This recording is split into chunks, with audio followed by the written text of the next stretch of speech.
Hi and welcome to this video where I will talk about hypopressives and also show you hypopressives. In this video I will talk about what hypopressives are. I will share my own story of using hypopressives to heal prolapse. I will also show you what hypopressives should look like. And finally, I will tell you more about the benefits of doing hypopressives. So what I will not do in this video is guiding you to do hypopressives. I think it takes much more detailed instructions than I can give you here. I really recommend a course on womenscycles.com on hypopressives for any beginner. What are hypopressives? Hypopressives means low pressure. It's also called low pressure fitness. It's referring to creating low pressure in the pelvic floor. Most things we do in our daily life creates high pressure or pressure, and especially exercise is usually quite demanding for the pelvic floor. So in hypopressives, we take the pressure off the pelvic floor. And that's one of the reasons, of course, why it's so beneficial to do for anyone with any kind of pelvic floor dysfunction. If we would want to take the pressure off the pelvic floor in other ways than doing hypopressives, it would be to stand on our head, on our hands, maybe go to an iron board on the sofa, which I've talked about in a different video if you're interested, which are all great ways to get some relief for the pelvic floor. But in hypopressives we also engage the muscles. The biggest difference between hypopressives as an activation for the pelvic floor and Kegels, which is also an activation for the pelvic floor, is that Kegels are very isolated. They work explosively on a few set of muscles in your pelvic floor, whereas hypopressives engage more muscles and it engages the slow muscle fibers in the pelvic floor. And the slow muscle fibers is not something we can think about engaging and doing it. The slow muscle fibers are connected to our diaphragm, which is the biggest breathing muscle in our body. So when we engage our breathing muscles in a certain way, we will also start to activate the slow muscle fibers in the pelvic floor. Not only will we engage the slow muscle fibers in the pelvic floor, we will also start to activate the fascia and the nerve endings. Because when we have any kind of dysfunction in our pelvic floor, it's definitely like the physical part of it, which might be scar tissue and hypertension or weakness, but it's also nervous system disconnection from the brain. So once we have any kind of damage in our body, our nervous system is going to be affected, and our nervous system is the system that communicates with the brain what has to happen in this area if we are peeing or we're lifting or we're doing daily activities. In hypopressives, we can start to activate the fascia, which I talk about in a different video as well. If you don't know what it is, I recommend you to check it out. It's like a web that holds our body together, and it's also where all the nerve endings goes. So that's kind of the stop, the last station for the nerve endings, and from there they pick up communication from the cells and take it to the brain, and then the brain signals back to the cells again, and it goes on like that. And if you have damage in the cells, in the fascia, it will be harder for the nervous system to communicate clearly. So in hypopressives we activate all these layers, which is amazing. Hypopressives are, as you might know, have understood by now, it's a breathing technique. So we activate the breathing muscles along the rib cage to activate the pelvic floor. So actually we don't activate the pelvic floor consciously. That will happen in the exercise itself. So the aim is actually to relax the pelvic floor, relax the low belly, and then only engage the breathing muscles. Hypopressives is also a type of meditation. When you hold your breath, your mind becomes a little slightly calmer. And that's also a really important component to hypopressives. Women I meet really just want to get into the apnea part of the hypopressive, the holding the breath part, and creating this vacuum in the stomach. And of course I understand why. It looks really cool, and also the first time I saw it, I was super curious how that would feel. And I just want to mention here that it's so important that you get the first steps of hypopressives right. And the first step is called lateral breathing. It's where you engage the rib cage when you breathe. I have a video on that too, if you want to go and check it out and try lateral breathing. That would be the first step. And with most of my clients, they have to practice that for a while before we actually go into the apnea. It's really important that you are aware of this area of the body, otherwise you won't be able to do an apnea. The first step is definitely lateral breathing technique in the rib cage. And once you have gotten that right with the posture, because it's very specific postures in hypopressives, where we activate the myofascial slings in the body, which means the muscles and the fascia, which goes from head to heel. Like it's all the way through the body, and they create different chains in the body. So we work with them to engage not only the pelvic floor, but actually the whole body, because everything is connected in our body. Okay, so my hypopressive story is that, as most of you probably know by now, I had this symptomatic prolapse. I was devastated for like 3 weeks, I think. I was trying to Google. I didn't find anything in Swedish on Google on how to solve this issue, and I didn't get any support from the healthcare system either. I found hypopressives. It was a YouTube video, I think, and I was so amazed. Being a yoga teacher, having been doing similar breathing techniques, I was really curious about this, and of course I tried it at home. I don't think I did the right things to start with. I found this group on Facebook, Hypopressives for Prolapse. It's amazing. I really recommend it if you are curious about this.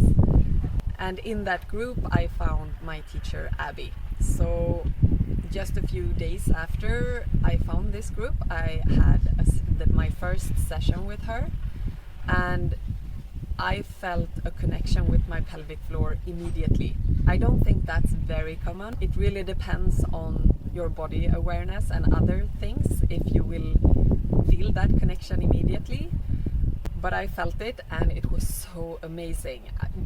I had been doing Kegels for like 2 years and nothing happened. And doing hypopressives, I could just feel like something was happening in my pelvic floor. I didn't feel that type of suction up. Of course, the first time. It took a few more weeks. So I did hypopressives for 10 minutes every day, and it's really important that you start slowly, because it might happen that the diaphragm gets like a spasm, and you don't want to do that. So that's why also lateral breathing technique is so important to have as a foundation before you go into the apnea. Yeah, so anyway, after 3 weeks, for the first time, I didn't feel a bulge from my prolapse. So I had the symptomatic prolapse, and then in total around 6 weeks after that, doing hypopressives for 3 weeks, I felt no bulge. Of course, it came back. I felt bulging again. But I know it was a result from the hypopressives, because by then I could also feel this kind of suction in my vagina, that everything came back up. And also I had been starting to do different positions Usually you start with lying down or seated, and then as you gain more control over the body and the postures and the apnea and hypopressive, you can do different variations of the postures, which is very beneficial because you work differently with gravity. You know, gravity is going to affect you differently if you lie down or stand up or sit or fold over. I think I was just sold on it from the start, even before I tried it, and the more I tried it, the more I fell in love with it. So I've been doing hypopressives for 10 minutes every day since, and that's about 1.5 years now, almost 2 soon, I think.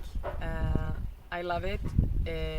Only time I don't do it is when I menstruate. I don't do any type of exercise when I menstruate. I just rest.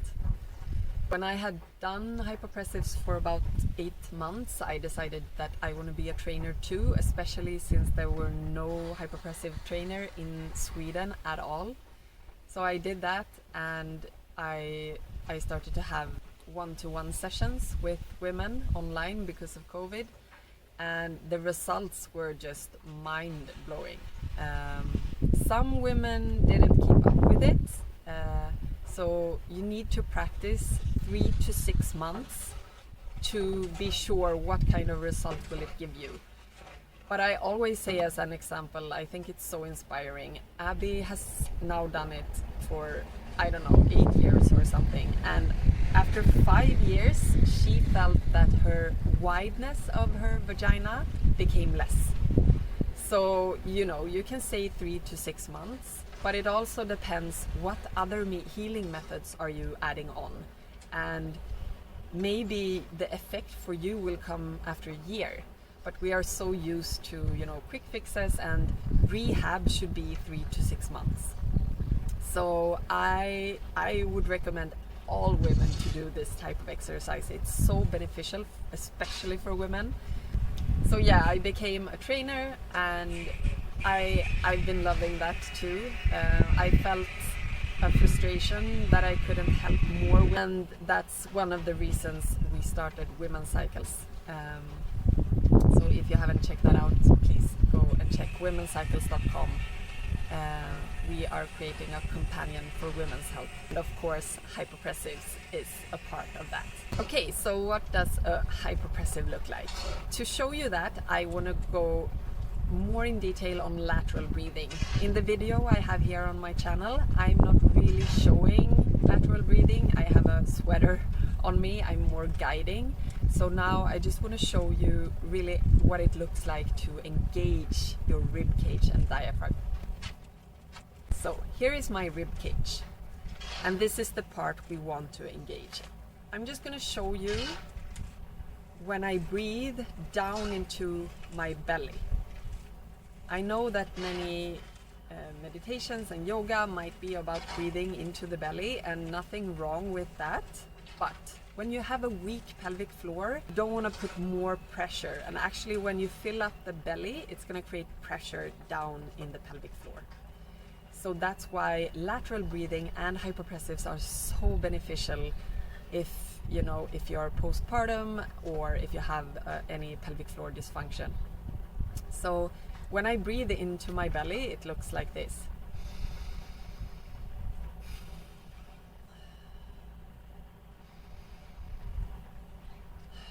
And one more breath, look here.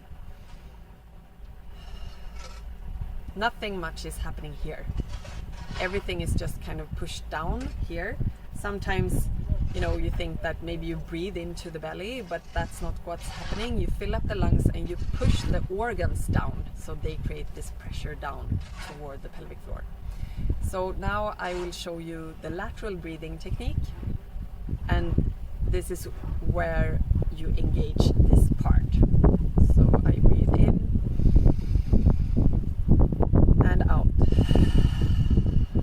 So in lateral breathing and hypopressives, we always breathe in through the nose and out through the mouth. You could join this if you want to now, the lateral breathing part.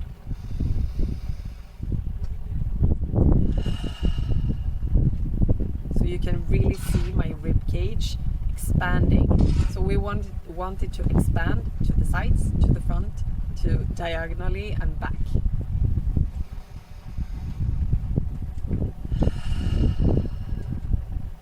And there's a risk when you breathe out that you create pressure down into the pelvic floor. So we never want to force the exhale, because that might create pressure. And also when you engage in the apnea, which I'm going to show you as a next step, you can also create pressure if you don't really engage only this part and relax completely in the belly, completely in your pelvic floor. So when you do hypopressives, it's always 3 lateral breaths and then you go into the apnea. So that's what I'm going to show you now. But don't try this without any further instructions.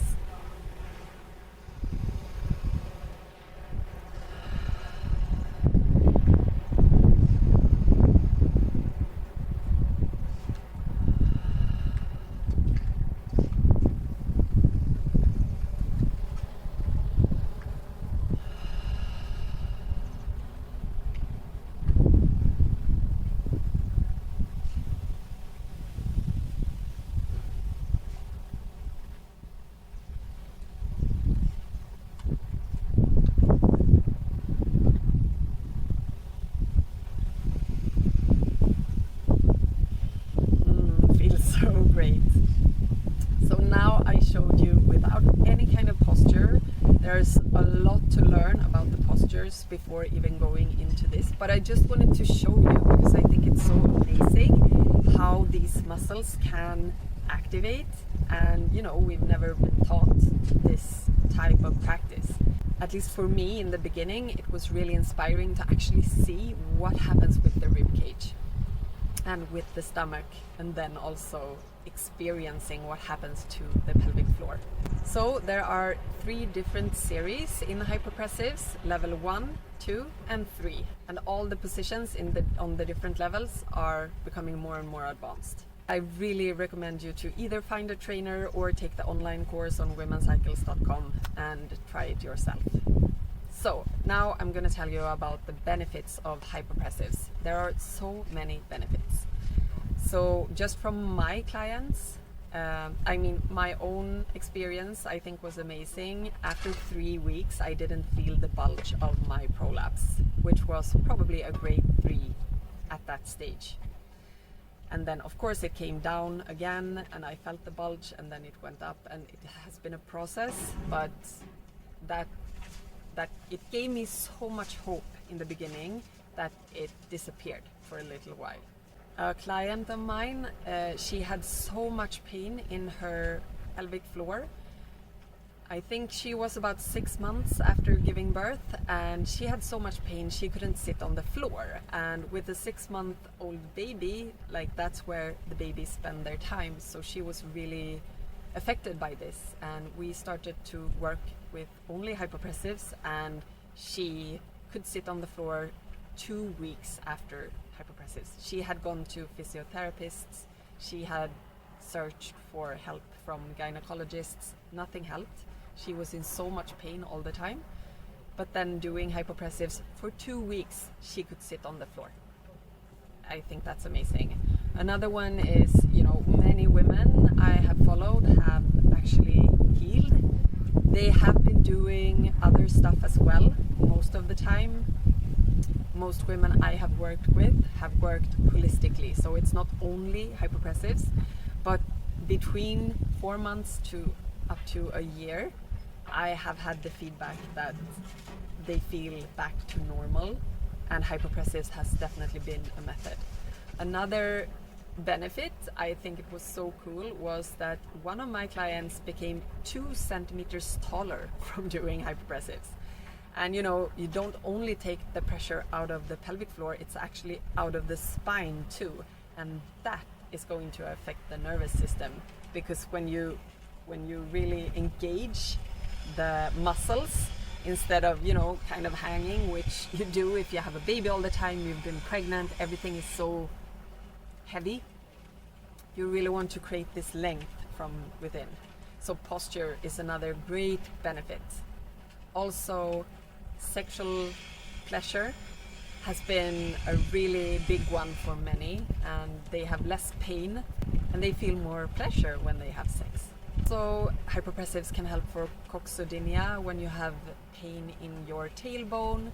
It can help with vulvodynia, where you just have vaginal pain, maybe without have been giving birth. You just have this vaginal pain all the time. It can definitely help for that. It can help for anything around the hips and low back if you have any pain, because again, you take the pressure off. That's a few examples. There are more examples, and I also know that many sportsmen and women actually have hypopressives in their toolbox to create more strength from within, because that's a big part of hypopressives too. It's a strength training, but you don't use any weights. You just use your own body and you limit the oxygen to the muscles. So it's like, you know, when you're running on a mountain up high and you don't get as much oxygen, you're gonna create more resistance for the body to work with. And it's the same here. And more resistance equals more strength. It's so amazing how a method can be both like for rehab, but also for like the best sports people and how they use it to become even more fit. I hope you could take away a few things from this video, and I definitely hope that you try hypopressives yourself.